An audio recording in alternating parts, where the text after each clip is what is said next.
Es un honor, realmente una gran oportunidad poder estar acá en el Colegio Médico acá de la Quinta Región para poder conversar sobre los avances a 20 años de la ley que genera el auge o GES y poder reflexionar sobre no solo sobre los avances, sino que especialmente sobre los desafíos futuros. Así que esta es una gran oportunidad para poder conversar sobre un tema que es tan sensible para la población en general y en momentos tan cruciales para el país como el ingreso a un nuevo ciclo político en los cuales hay muchos temas que debatir y resolver.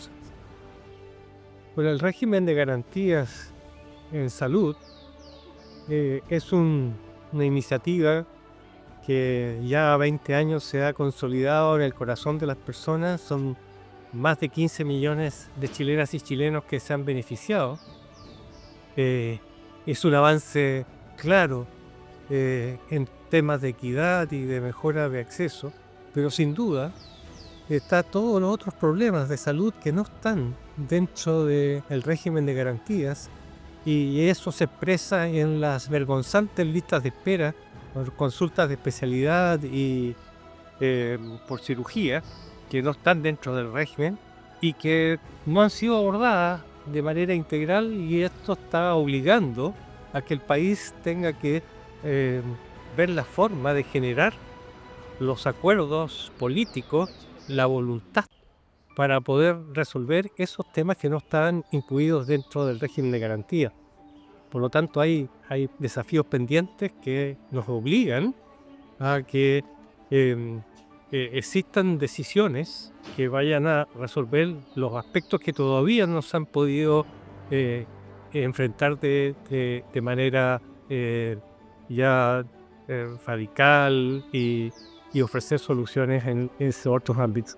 Bueno, yo estoy muy contento de haber sido invitado a participar en este conversatorio porque voy a estar en la mesa con dos protagonistas centrales del proceso de reforma de los 2000, una reforma funcional que ha sido muy potente en nuestro país y que ya cumpliendo 20 años merece una buena evaluación. Bueno, esto fue una idea que como Departamento de Salud Pública del Colegio Médico Quinta Región decimos llevar adelante. Tengo no sé qué, en parte fue una propuesta que yo mismo hice porque me tocó participar inicialmente en la comisión que lleva adelante la reforma de la salud, en el primer año especialmente. Entonces, como fui parte de esa comisión, bajo las órdenes del doctor Sandoval, el primer año, me pareció que lo que se hizo y lo que se hizo, bueno, todos los años posteriores hasta que se aprobó la reforma, era un proceso que valía la pena recuperar, rescatar y sobre el cual una serie de reflexionar. Creo que ha sido una de las buenas reformas que se han hecho en Chile en materia de salud. Tiene aspectos positivos, otros pueden ser controversiales, pero lo importante es pensar, reflexionar y evaluar todo lo que se ha hecho. Hola, hoy estamos reunidos para hacer el conversatorio del GES a los 20 años de la implementación de esta política pública. Como Departamento de Salud Pública Regional Valparaíso tenemos invitados de lujo nuevamente, el doctor Osvaldo Artaza, que fue uno de los líderes en implementar esta política pública, uno de los impulsores además, y además el doctor Mario Parada Lescano, salubrista de la región, quien va a hacer una mirada crítica de esta política. Va a moderar el doctor Dagoberto Duarte, quien ha estado en distintos puntos de gestión de la salud pública de la región y del ministerio, ¿cierto? Y vamos a poder revisar lo que han sido estos 20 años y cómo ha impactado la salud de nuestra población. Los invitamos a todos para que sean parte de este conversatorio y revisen después la grabación que va a estar en el YouTube del Regional Valparaíso. Hola, buenas tardes, bienvenidos, bienvenidas a este conversatorio GES a 20 años de su implementación. No auge, y ahí parte de la historia de hoy va a ser cómo cambió también, cómo migró. Como siempre, como Departamento de Salud Pública del Regional Valparaíso, estamos muy contentos y muy orgullosos de tener estos espacios de conversación de una política pública tan importante que sin duda cambió un poco el rumbo de la prestación de servicios de salud en Chile. A 20 años, ¿ya? O sea que tenemos una mirada ya de 2 décadas de ver qué pasó y siempre consiguiendo, teniendo nuestra red y teniendo acá en nuestra casa, además, a panelistas de lujo, ¿ya? Vamos a darle después la palabra a quien modera este conversatorio, el doctor Dagoberto Cuaper. Duarte Cuaper, perdón. Es que como yo cambio los apellidos de la mamá primero, ¿ya? Para que presenten nuestros panelistas, pero ya lo habrán visto ahí en las redes sociales, ¿cierto? Quien fue uno de los líderes que implementó esta política, así que para nosotros un honor tener al doctor Artaza acá, y a un salubrista de la casa, pero que también muy reconocido en la región y a nivel nacional, el doctor Parada. Así que sin más, para no trazarnos tanto, ya le doy la palabra al doctor Duarte. Muchas gracias y bienvenidos.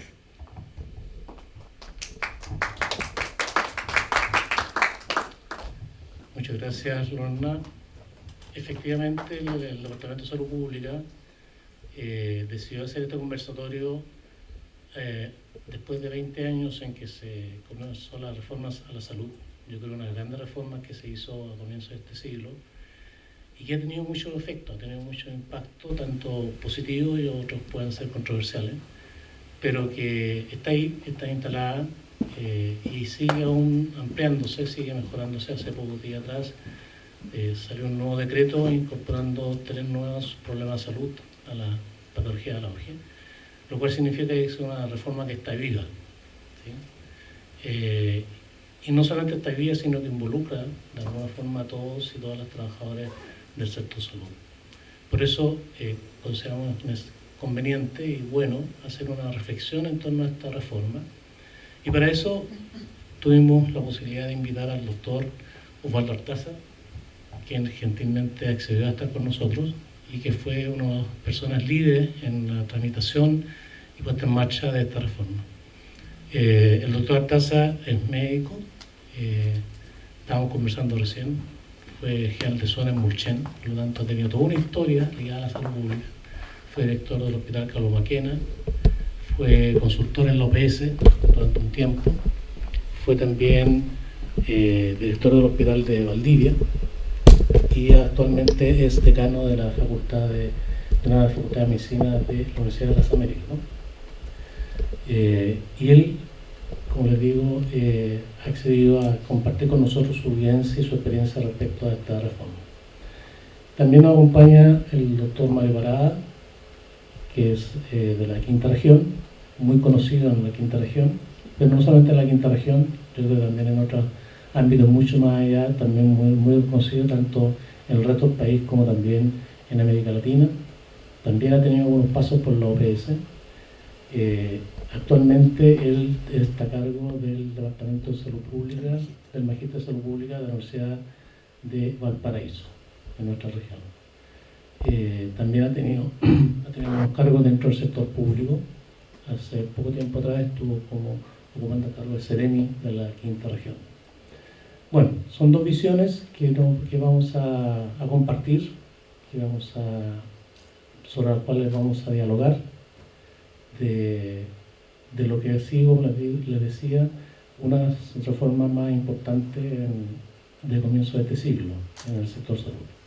Entonces vamos a comenzar con el doctor Artaza y después de un rato, unos 15-20 minutos, va a tomar la palabra el doctor Mario Parada. Por supuesto, todas las preguntas son muy bienvenidas y las podemos ir anotando para después poder conversar sobre la experiencia que tenemos de esta política de salud. Doctor. Muchas gracias, Roberto. Realmente estoy complacido de estar acá con ustedes, estar acá en la quinta región, en el Colegio Médico, saludar al colega, al doctor Parada, y tener, digamos, el honor de poder tener una conversación con él frente a este tema. Brevemente quiero partir por poner en contexto de por qué surge el régimen de garantía explícito en salud. Una vez recuperada la democracia, las expectativas de que la reforma a la salud fuera una de las prioridades era muy alta, pero las capacidades de generar consenso político de las distintas fuerzas no posibilitaba que se colocara en la agenda política. De hecho, el presidente Erwin tenía como prioridad de la estabilización democrática del país y no estuvo en su agenda el tema de una reforma estructural del sistema sanitario, salvo recuperar la infraestructura y el equipamiento del sistema público que se había deteriorado profundamente en la dictadura. Todos sabemos que la inversión en salud cayó drásticamente durante la dictadura y por lo tanto el sistema público estaba profundamente deteriorado, no solo en su infraestructura, estaba deteriorado en lo que es más central, en su épica. Todos los incentivos fueron colocados para el desarrollo del sector privado y gran parte del talento humano, más allá del equipamiento, el talento humano había sido de alguna manera cooptado por el sector público, el sector privado emergente, y por lo tanto había un gran desánimo al interior de quienes trabajábamos en el sector público. Y por lo tanto la prioridad, y eso estuvo el ministro Jorge Jiménez, la prioridad fue tratar de recuperar, y ahí los proyectos con el Banco Mundial, aquí se acordará algo de esa época. Y cuando vino el próximo gobierno de la coalición de la concertación, otra vez aparece la presión por instalar el tema de la reforma sanitaria. Pero no nos podemos olvidar que quienes trabajamos en las comisiones de salud de los programas del presidente, que fue presidente Frei, nos dividimos y llegamos al punto de tener dos programas. Uno que propugnaba un fondo solidario y reformas en el ámbito del fortalecimiento del sistema público, y otra postura que era bastante más neoliberal y que propugnaba un sistema de poliseguro, de multiseguro, con multiprestadores, y esa dentro de la misma coalición de concertación estaban ambas en pugna, y el presidente Frei se encontró con que había dos equipos, dos posturas, dos programas, y eso explica que colocara a un amigo de confianza para decirle, sabe que estos doctores no son capaces de ponerse de acuerdo, y estoy haciendo una caricatura, pero si uno ve quién estuvo a la base de la decisión de colocar a Carlos Massad como ministro de Salud de la época, fue justamente de que la decisión no era hacer ninguna reforma, sino que básicamente tratar de administrar mejor lo que había. Y eso fue la realidad. Luego de lo que sucedió en Caldera, el tema de la productividad, se acordarán los que tienen más canas, sale Carlos Massad y se coloca, digamos, a quien fue quien lo sucedió, y quien lo sucedió fue con la instrucción de que calmara las aguas, y que por lo tanto otra vez la reforma de la salud quedó absolutamente fuera de agenda. Para la elección del presidente Ricardo Lagos, otra vez vuelve la presión, las expectativas enormes, pero otra vez la dificultad de lograr consenso incluso en el propio seno de la concertación hacía muy difícil, y el presidente Lagos, no hay que olvidarlo, hizo un compromiso público en un acto que todo el mundo recuerda, los más antiguos, que se hizo en el Hospital Barros Luco, pocas semanas antes de la elección. Y allí el presidente, que fue presidente Ricardo Lagos, se comprometió públicamente de que iba a ser su prioridad, va a ser una reforma de salud durante su periodo, durante su mandato. Y al momento de él ser elegido, le pide a un gran amigo de él, un gran salubrista, el doctor Sandoval, que conforme un grupo técnico, una secretaría técnica donde participó el Lagos, con el encargo de definir una reforma. Y otra vez las dos almas que existían y siguen existiendo hizo generar una pugna, y que salió hasta públicamente entre los equipos de la que fue ministra Michelle Bachelet y los equipos que usted estaba trabajando en torno al doctor Sandoval con respecto a qué era viable. Y por lo tanto ahí otra vez estaba, digamos, quienes propugnaban caminos más graduales o otros que propugnaban caminos más estructurales, más basados en el financiamiento. La decisión al final, al ver que los equilibrios políticos y la capacidad de poder abordarlo en el Parlamento, al final hizo que se tomara la decisión de ir por un camino gradual y otra vez quedaron las expectativas de una reforma más estructural, quedaron en el camino. Esa es la verdad, hay que decir las cosas con su nombre, esa es la verdad. Entonces, viendo cuál era el espacio político que había, entonces el eje estuvo en el tema de la equidad. Acuérdense que en Chile el problema de la equidad en salud, si es hoy día un problema, antes de la reforma del régimen de garantía era aún más profundo, dado a que los estudios de carga de enfermedad señalaban que para los problemas que más mortalidad y más daño a la expectativa de vida y a la calidad de vida, medidos en Avisa, en lo que ustedes quisieran, señalaba que en esos aspectos es donde había más brechas de equidad. Por lo tanto, la decisión al final fue entrar por el tema de la equidad en los problemas de salud, los padecimientos de salud donde se concentrara la carga de enfermedad.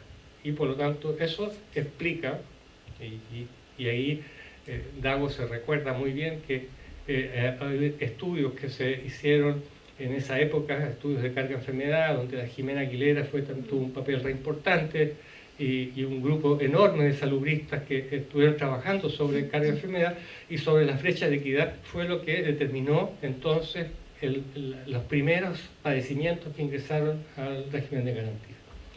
Bueno, este es rápidamente para plantear por qué se llegó al régimen de garantía y no se pudo o no se quiso, no hubo la voluntad, no hubo la capacidad, lo que fuere, pero es la verdad, de hacer una reforma más profunda.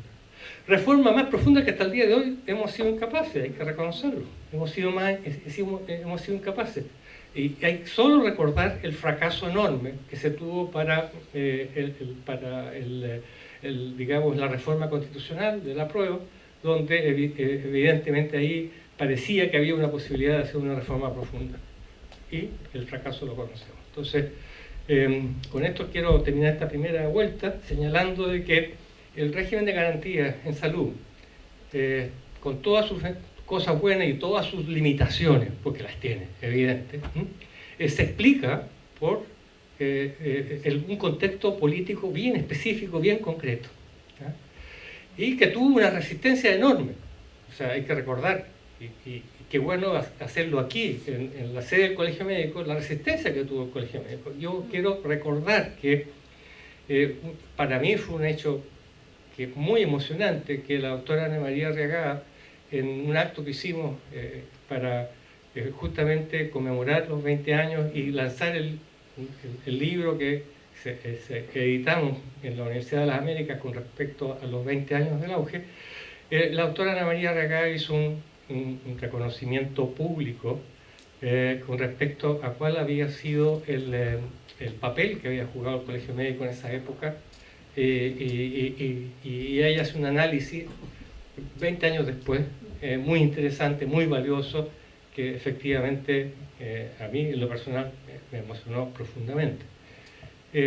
Bueno, eso es lo que me gustaría señalar en esta primera vuelta, y después, si quieres, y hay tiempo, entrar en detalles más finos acerca de las cosas pendientes, de las cosas que sí han sido aciertos y qué cosas no han sido tan aciertos.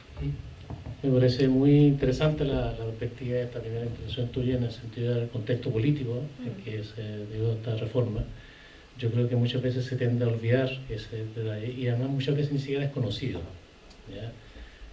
Yo creo que quienes estuvimos ahí muchas veces hasta nos olvidamos de algunos de esos detalles y es bueno recordarlo porque las cosas cuando pasan en un determinado contexto, ¿ya?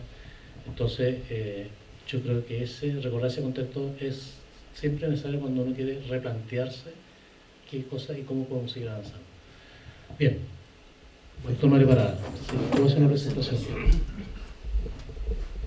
Algo que nos dijo Osvaldo es recomendar su libro. Yo recomiendo la lectura del libro porque lo que ha sintetizado ahora en estos minutos está todo ahí muy bien detallado respecto del relato de el ministro que se hizo cargo de lanzar el auge GES, ¿no?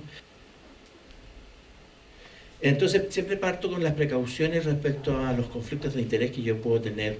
Y lo primero es que soy parte de una corriente de pensamiento que es la medicina social y la salud colectiva. Trabajo como médico saludista y soy fundamentalmente académico.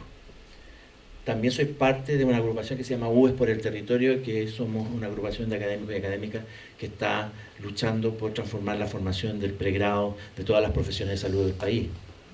Fui Seremi, como recordó Dagoberto, entre el 17 de marzo y el 15 de septiembre del 22 de este gobierno que está terminando. Y no soy miembro del Colegio Médico. Ahora, dentro de las precauciones es que no voy a referirme al GES en las Fuerzas Armadas porque, como ustedes saben, allí no hay. Tampoco comentaré el GES en las ISAPRES porque allí más o menos el 50% de los que tienen eventos GES no aceptan el GES y se van con sus planes individuales. Así que me voy a referir más bien a la población FONASA o a la realidad del sistema público. Dentro de las precauciones es que yo soy de las personas que ve el vaso medio vacío, ¿no? Así que mi constructo, mi relato parte desde allí, ¿no? Un poco de historia. Estas dos frases son, siempre las mostré en aquella época porque una de la ministra Bachelet, el 2000, respecto de que esta situación plantea, en el 2000, ¿no? Y yo por eso puse que cualquier parecido con la actualidad, esta situación implica la existencia de un modelo mixto de sistemas de salud que en la actualidad funcionan de manera separada, descoordinada, institucionalizándose un sistema mixto, excluyente, inequitativo y no solidario. Y el presidente Lagos decía: nuestro compromiso con el derecho a la salud y los valores de equidad, solidaridad, eficiencia y participación es éticamente insoslayable y socialmente indispensable. Y ya Osvaldo nos recordó las distintas vicisitudes políticas que llevaron al constructo que quedó, ¿no? Desde antes había otro tipo de voces, ¿no es cierto? Aquí recordando al querido Mariano Requena, ¿no es cierto?, que planteaba de que uno de los problemas que existe en la formulación de política es la terminología, que se entiende por ciertas cosas, en este caso por equidad. Osvaldo nos regala esa foto, yo nunca la había visto, en su libro, ¿no? Ahí están los componentes de la comisión ejecutiva, ¿no es cierto?, con el presidente, quien agradece la labor de ellos. Aparecen algunos protagonistas de esta trayectoria sociopolítica, ¿no es cierto? Y yo me pregunto, ¿y por qué no aparece Michelle Bachelet? Ya dio alguna clave ahí Osvaldo, ¿no es cierto?, respecto de que en la historiografía cuesta encontrarla, porque ella como ministra quizás tenía la prioridad de sostenerse como ministra, porque le dieron 3 meses para solucionar la lista de espera, o no, las colas, las filas. Y yo también me pregunto, y no aparece Héctor Sánchez, que para mí es el real padre de la reforma, ¿no? Porque hay muchos contenidos que quedaron en la reforma que él y su grupo planteaban ya en el lejano 93. Bueno, ese mono es el mono oficial que se usaba para explicar qué es lo que se venía, y este otro también. Esto es interesante porque pone todos los caminos o todos los aspectos más centrales de la reforma, y aquí aparecen aspectos interesantes, ¿no?, como de la base de lo que iba a ser todo el proceso de reforma, ¿no? Este también fue un esquema muy, ¿cómo se llama?, presentado, ¿no es cierto? Es que en el fondo era cómo se iba a hacer la priorización, porque el auge GES en definitiva es eso, un sistema de priorización, ¿no? Y bueno, desde Alames Chile hacíamos en esa época una serie de críticas, una serie de... levantábamos alarma respecto de lo que se estaba configurando y lo que venía y lo que no venía en el proyecto de ley del gobierno de la época, ¿no? Habían temores, ciertamente, ¿no? Algunos fueron realidad, como la concesión de los hospitales, otras fueron cosas más fantasmas que todavía están, ¿no es cierto?, que íbamos a llegar a algo parecido a lo que era Colombia, o que es Colombia todavía, pero afortunadamente no estamos tan tanto a ese nivel. En algunos aspectos sí nos parecemos a la situación de las aseguradoras en Estados Unidos. Lo interesante eso de qué pasaba con la conceptualización de solidaridad, ¿no? Que al final no se hizo solidaridad y, como ustedes saben, se financió con un punto más del IVA, ¿no? El gobierno decía que somos tan solidarios que llegamos a proponer 4 nuevos fondos solidarios, ¿no? Eso es cuando estaba muy álgido, ustedes saben que ya después no hubo ningún fondo solidario. La derecha decía que ya tenemos solidaridad a través de los impuestos, que todos pagamos, ¿para qué más? Y la oposición de izquierda planteaba que la verdadera solidaridad era a través del Fondo Universal que estaba prometido en el programa de gobierno de Lagos. Ahora, ¿por qué sé todo esto? Yo porque hice mi tesis de grado, de doctorado, que cumplió 20 años también, pero el año pasado. Y a esa me hice un análisis de discurso, entrevisté a muchos actores que estaban en la toma de decisión en ese momento y a otros que no estaban en la toma de decisión, y lo que acaba de decir Osvaldo es lo que se levanta como evidencia en ese estudio, es que la concertación estaba dividida, ¿no? Tenía 2 almas, como se dice muchas veces, ¿no? Lo que se caracterizó como el discurso liberal, el discurso progresista y además un discurso neutro. Y el discurso neutro era más bien tecnocrático liberal, pero se negaban esas personas a expresar posiciones explícitas políticas, ¿no?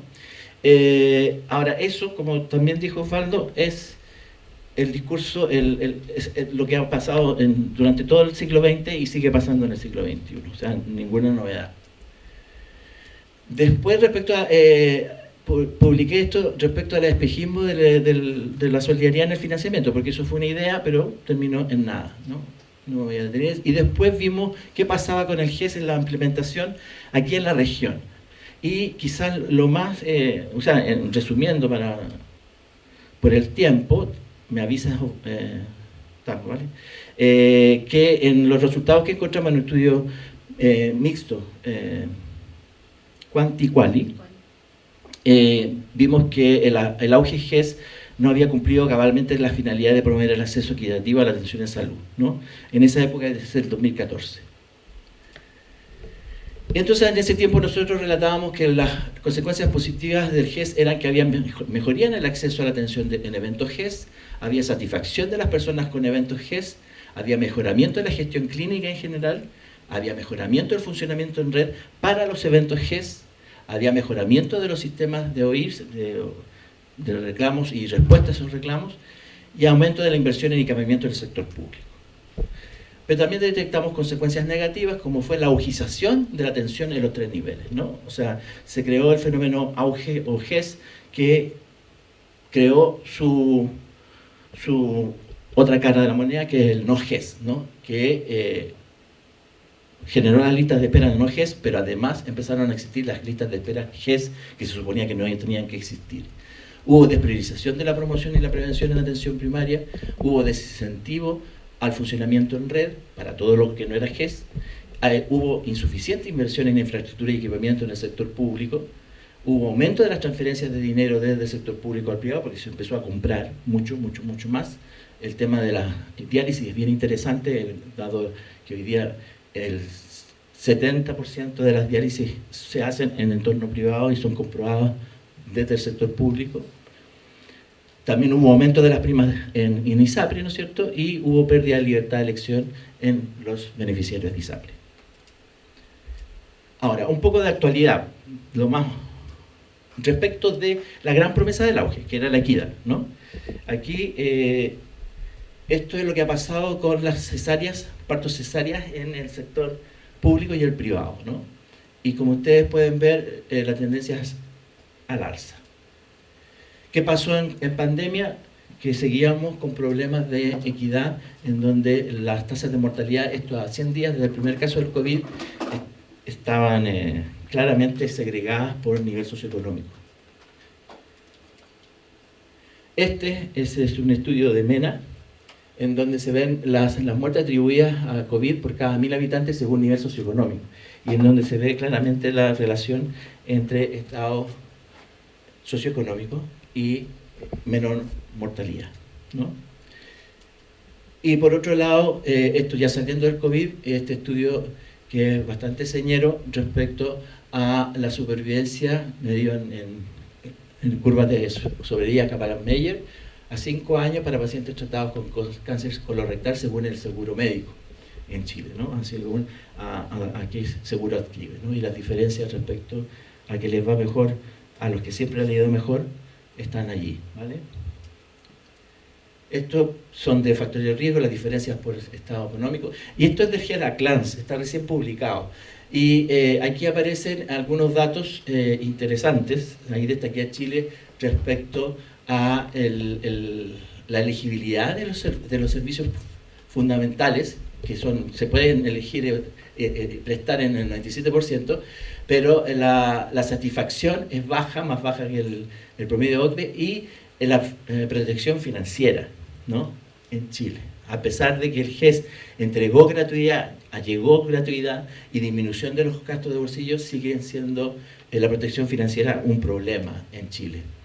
Esta otra también del GERACLANS, y esto es el pago voluntario que se hace en seguros complementarios. Y como ustedes pueden ver ahí, Chile está, un 42% de la población tiene algún seguro complementario, ¿no? Y esto es respecto al gasto de bolsillo como parte del consumo de un hogar, ¿no? Y resulta de que Chile en la OCDE está en el nivel más alto, ¿no? O sea, a pesar de esa gratuidad, seguimos teniendo un nivel de gasto de bolsillo muy elevado. Y esto es respecto a tener una atención primaria segura, una atención primaria efectiva, preventiva, y en el nivel secundario y la efectividad secundaria. Y entonces Chile tiene un buen comportamiento en lo que es atención primaria, en lo que se mide de acuerdo a los... Y en el otro está en un nivel, al mismo nivel un poco más bajo del nivel del promedio OCDE. En relación a la expectativa de vida y el gasto, estamos en el cuadrante mejor, ¿no? Bajo gasto y alta expectativa de vida, ¿no? Aquí en ese cuadrante estamos de los más bajitos, pero estamos bien ubicados. Miren dónde está Estados Unidos. Pero en la mortalidad evitable, con bajos gastos y alta mortalidad evitable, nosotros también estamos ahí, ¿no? Estamos cerca del mejor cuadrante, pero estamos con altos niveles todavía de mortalidad evitable. Y me quedo con lo que está mostrando el gobierno para justificar la reforma, que le llaman reforma a lo que se está haciendo en la actualidad, ¿no es cierto? Esto es población satisfecha con sus servicios de salud, ¿no? Ahí está Chile, en el último puesto. ¿Qué pasa con el sobrepeso y la obesidad autorreportado? Ahí está Chile, dentro de los más altos. Esto es lo que dice el gobierno actual, ¿no es cierto? 2,5 millones de chilenos viven con 5 o más condiciones crónicas, ha habido agravamiento epidemiológico, desigualdad en el acceso, seguridad sanitaria, o sea, eso como objetivo de búsqueda de tener más seguridad y búsqueda de dignidad sanitaria. Esto es la gran deuda para mi gusto, de todo lo que se pudo hacer, como dijo Osvaldo. Se prometía una reforma también del recurso humano, ¿no? Y eso nunca se hizo. De las 5 leyes que acompañaron todo el proceso, nunca hubo una ley nueva de recursos humanos, sino que fueron todos manteniendo la legislación vigente y generando mejorías o parches. Este cuadro me gusta mostrarlo porque marca que reformas estructurales han sido propuestas y en algunos lugares, en algunos episodios, como en Bachelet 1, no se propuso nada, pero ninguna se ha ejecutado, ¿no? Incluida la última de Boris, ¿no es cierto?, que planteaba el seguro único en su programa, pero como todos sabemos eso no ocurrió. Al contrario, ocurrió la ley corta y el proyecto de reforma que es una reforma a las ISAPRES, que vendría a ser el 6º proyecto de ley que se propone para la reforma de ISAPRES y todavía está ahí pero son todas reformas funcionales, ¿no? El GES es una reforma funcional y no estructural. Son los dos paradigmas que están en juego permanente, en tensión permanente y que no terminamos de resolver, ¿no? Y que hoy día como que no importa mucho porque el domingo que tenemos que decidir ya no entre estos dos paradigmas, sino que entre otras cosas, digamos, ¿no? O sea, que mejor que... Pero en salud esto está así desde el inicio de la seguridad social en Chile, que como ustedes saben cumplimos 100 años el año pasado. Pero tan difícil puede ser acabar con la desigualdad, dificilísimo, hay que quererlo, ¿no? Esto, que es un cuadro clásico, una imagen clásica que se muestra en todas las presentaciones que tienen que ver con determinantes sociales de la salud, desde que la OMS empezó con su comisión, por allá por el 2005, para terminar su trabajo en el 2008, sigue estando vigente, porque a este personaje nadie le hace nada, ¿no? Seguimos pensando aquí, y aquí se actúa, y aquí se hacen cosas, y aquí se hace todo, ¿no? Pero aquí no se toca, no se puede tocar, no queremos tocarlo. Pero ya, aunque la vida está repleta de frustraciones, yo por lo menos no pierdo la esperanza. Por eso aquí estamos.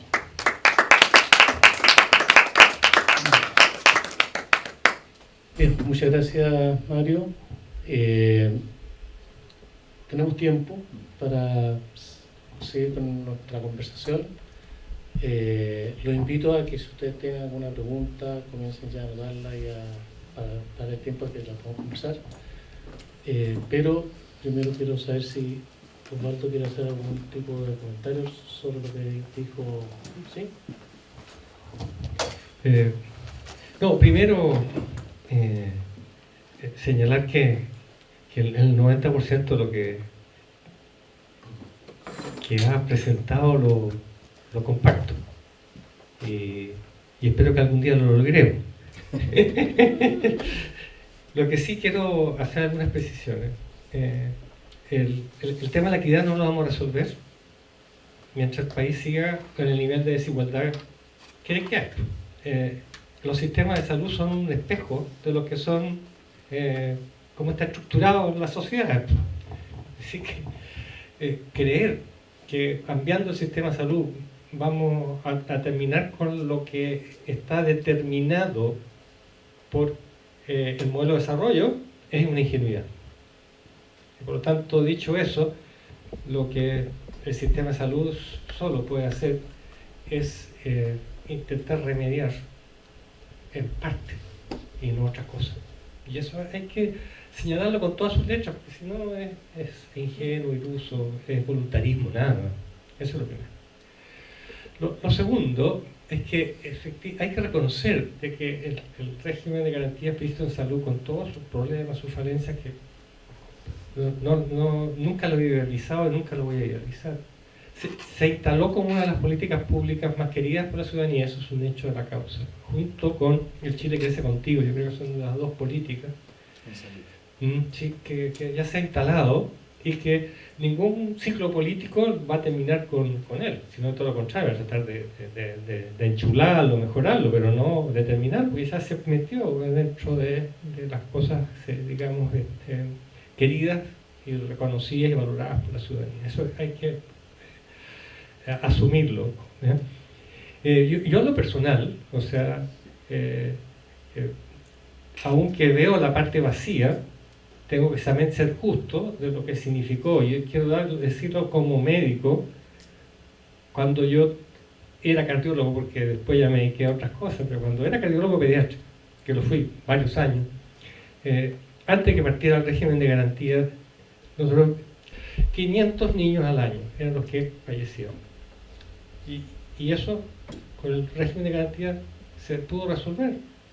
Las leucemias linfoblácticas en el hospital de Carlos Maquena, nosotros, la cantidad de niños que no alcanzaban, a sabiendas de que un tratamiento de la leucemia linfobláctica tiene un rendimiento desde el punto de vista de la sobrevida fantástico.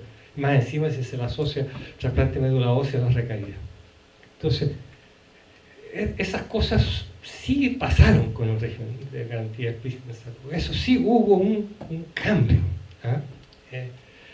Que evidentemente uno queda con el gusto, con el sabor de que deberíamos haber sido capaces de haber hecho más. Eso es evidente.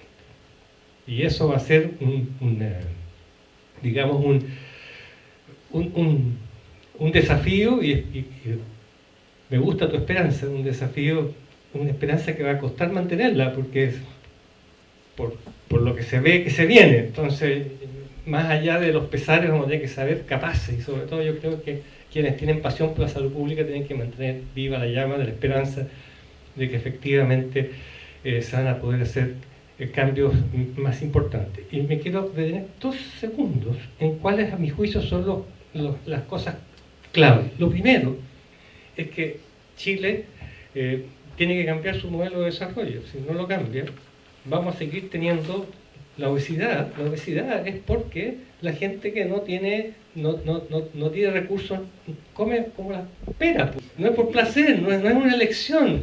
Uno no elige vivir sano. Esa expresión a mí me violentaba mucho. No elige. No son las condiciones, ¿te fijas? Y esas condiciones son súper estructurales y por lo tanto yo creo que eso es un tema que tenemos quienes tenemos pasión por la salud pública tenemos que ponerlo a la vista, siempre ponerlo primero.